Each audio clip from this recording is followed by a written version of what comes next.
We're going to wrap this up with Auburn and Cal, which, frankly, I hate that this game is at 9:30 at night Central. I'm probably going to stay up for it anyway because that's how intrigued I am to watch this one. Auburn, of course, a blowout win over UMass last week, playing two quarterbacks. Cal scores a pretty good win on its own right, going to North Texas, although North Texas isn't very good, but I think it put up 52 on the road. Cal is a 5-point underdog at home, over under a 56.5. That gives you a predicted final score of Auburn 31, Cal 26. All right, we've got here FPI has got this is a draw. It's a 0-point spread according to that if you factor in the home field advantage. SP Plus has got Auburn as a 7-point favorite, and Jeff Sagarin has got Auburn as a 1-point home favorite. And it's actually less than a point there. So the computers and the odds makers all over the place on this one. Let's start when Auburn is on offense. Peyton Thorne won that starting job, but I think Robbie Ashford was the guy that people ended up talking about the most of those two exiting that game for his terrific performance. Hugh Freeze had said, I'm going to use both those guys. He did. Jarquez Hunter did not play. I don't know if they've announced his status for this week or not, but it didn't really matter a week ago. Maybe it matters at Cal. But anyway, I really like the way Auburn's offense got started. Auburn last week, 6.5 yards per rushing play, 8.1 per throw, didn't turn it over. Cal gave up 2.3 yards per running play, 6 even on passing plays, and I think forced 3 turnovers. So that may be a little caution flag for Auburn. Be sure you take care of the ball because Cal forced, 3 interceptions last week, no fumbles. So that's the number. Auburn better be careful with the ball, but I'm thinking Hugh Freeze is going to pound that into this team all week. Yeah, I mean, I really think you're going to see, I think you're going to see be a matchup of, okay, how well does Auburn run the football in this game? Because, Auburn doesn't have a wide receiving core that is going to be just dynamic in terms of just blowing people away. Okay, I know that they've got some guys that have some decent speed in Malcolm Johnson Jr. Shane Hooks can do some things, and Javaris Johnson is a guy who has experience over there for him, but not game breakers, right?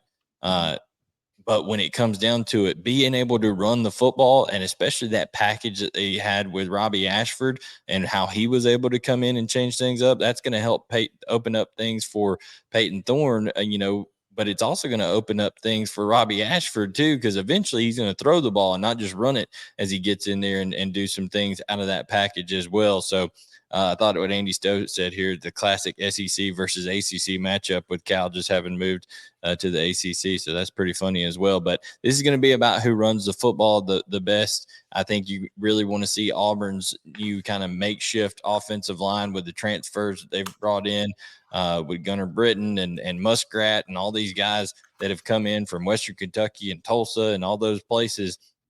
How do they perform on the road? How do they come together?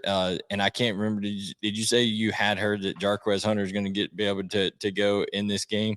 No, I have not. I was asking because I have not. Oh yeah. I should have searched that before we did this, but I did not. If he is able to go. Now listen, Damari Alston is a good back in his own right, but if he's able to go and he's up to speed and good and all that kind of stuff, and he's ready to perform, then I really, really like Auburn in the matchup. But I think right now kind of got to reserve judgment just to see that a little bit. But I think Auburn's going to be dynamic in terms of the game plan. Hugh Freeze always is. I liked how he utilized Robbie Ashford, and I think Peyton Thorne is proven himself to be a leader in that program. They named him a captain. They named him the starting quarterback, that won that job. So listen, I think Auburn's in a prime position to go out to Berkeley and have a good performance offensively. You got to get those safeties biting up in that run game to help out those receivers, and also their big tight end that didn't really get utilized as well in that matchup early on against UMass. So we'll see if that happens. But Cal, not exactly a defensive juggernaut. Well, I have a little concern because I'm not sure that Auburn is either. UMass got just under 6 yards of play last week against Auburn. That was UMass offense. It was awful a year ago. No, look, playing subs, the game's out of hand. I get it. Yeah. Maybe we shouldn't put much stock into it. But again, this is a team that went on the road last week in Cal and scored 52 points. I'm looking at that over under. I'm not quite sure how they arrived at 56.5 because I think you could see the winning team put up 56 points in this one. Well, here's the thing, K'Ron Adams had 101 yards for UMass last week, and the strength of Cal's offense is Jaden Ott, who had 188 yards rushing against North Texas last week as a freshman last year.